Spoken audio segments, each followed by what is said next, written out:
Directorate അന്വേഷണം തുടങ്ങി എന്നുള്ളതാണ്. നേരത്തെ സിംഗിൾ ബെഞ്ചിൽ സമാനമായ ഹർജി നൽകിയിരുന്നു. പക്ഷേ ആ പോയിന്റ് CMR അവിടെ ഉന്നയിച്ചിരുന്നില്ല എന്നാണ് ഇപ്പോൾ അല്പം മുമ്പ് MK ഷുക്കൂർ പറയുന്നത്. ഡിവിഷൻ ബെഞ്ചിലെത്തുമ്പോൾ FIR അല്ലാത്ത ED അന്വേഷണം എന്ന വളരെ പ്രധാനപ്പെട്ട നിയമപരമായൊരു ചോദ്യം കോടതിയോട് ചോദിക്കുന്നു. കോടതി അതിൽ വിശദവാദം കേൾക്കുന്നു എന്ന് പറയുന്നു. നേരത്തെ പുറത്തു വന്നിട്ടുള്ള SFIOയുടെ ഇൻവെസ്റ്റിഗേഷൻ റിപ്പോർട്ടിൽ ഇത് സംബന്ധിച്ച കുറ്റകൃത്യമുണ്ടല്ലോ, വീണ ടി നടത്തിയെന്ന് പറയപ്പെടുന്ന കുറ്റകൃത്യം, അതേക്കുറിച്ചുള്ള സൂചന എന്താണ്?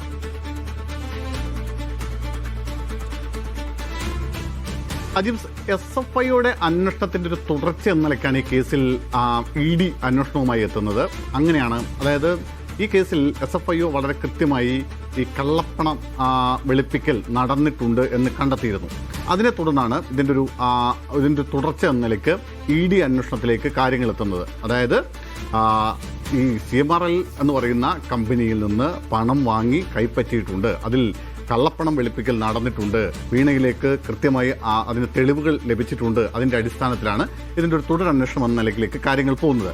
സ്വാഭാവികമായും ഇന്ന് ഒരു സ്റ്റേ കിട്ടിയാൽ അതിൻ്റെ അന്വേഷണം തൽക്കാലത്തേക്ക് അവസാനിപ്പിച്ചാൽ സ്വാഭാവികമായും മുഖം രക്ഷിക്കാൻ കഴിയും എന്ന ഒരു ശ്രമമായിരുന്നു ഇന്ന് പ്രധാനമായും ഈ ഹർജിയുമായി പോകുമ്പോൾ ഇവരുടെ മുന്നിലുണ്ടായിരുന്നത്. പക്ഷേ അത് പൂർണ്ണമായും കോടതി തള്ളിക്കളയുന്നു. അതോടുകൂടി അന്വേഷണം തുടരാമെന്ന ഒരു നിലപാട് കോടതി സ്വീകരിക്കുന്നതോടുകൂടി ഇതിലേറ്റവും പ്രധാനപ്പെട്ട ഒരു വിഷയം എന്ന് പറയുന്നത് ഒരു രാഷ്ട്രീയമായ ഒരു വിഷയം തന്നെയാണ്. അവിടെ പിണറായി വിജയനെ സംബന്ധിച്ച് പിണറായി നേരത്തെ തന്നെ പറഞ്ഞു കഴിഞ്ഞു, സഭയിൽ കഴിഞ്ഞ ദിവസം പറഞ്ഞതാണ്, തന്നെ ഏതെങ്കിലും തരത്തിൽ ചോദ്യം ചെയ്യുകയോ തന്നോടൊരു വാക്ക് പോലും ചോദിക്കുകയോ ചെയ്തിട്ടില്ല എന്നാണ്. അതായത് അദ്ദേഹത്തിൻ്റെ മകളുമായി ബന്ധപ്പെട്ട അന്വേഷണമാണ്, അവരുടെ വിശദമായ മൊഴിയാണ് എടുത്തത്.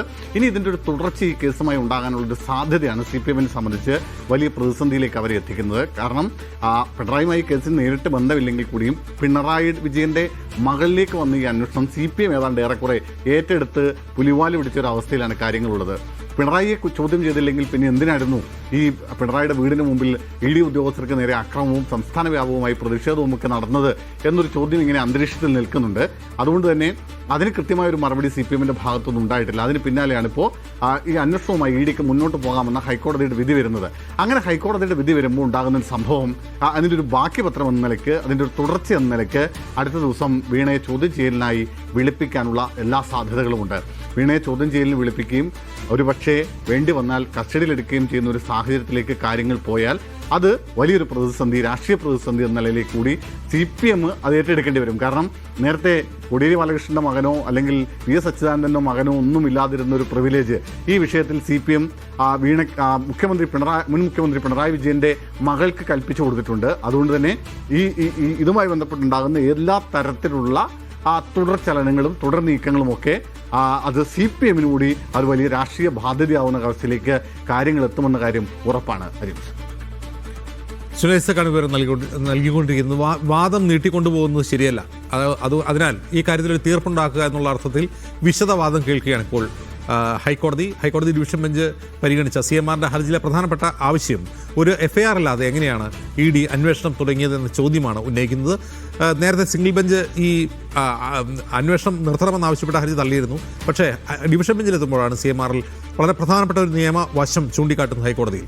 അത് വളരെ പ്രാധാന്യമുള്ളതാണ്. പ്രത്യേകിച്ചും ഇന്ത്യൻ സാഹചര്യത്തിൽ എൻഫോഴ്സ്മെൻറ്റ് ഡയറക്ടറേറ്റ് എങ്ങനെയാണ് ഒരു അന്വേഷണം ആരംഭിക്കുക, EDക്ക് തോന്നുന്നവരെയൊക്കെ ചോദ്യം ചെയ്യാൻ വിളിപ്പിക്കുകയോ അതല്ലെങ്കിൽ തോന്നുന്നവരെയൊക്കെ വീടുകൾ റെയ്ഡ് ചെയ്യുകയോ ചെയ്യാൻ കഴിയുമോ എന്നുള്ളത് വളരെ പ്രധാനപ്പെട്ട ക്വസ്റ്റ്യനാണ്.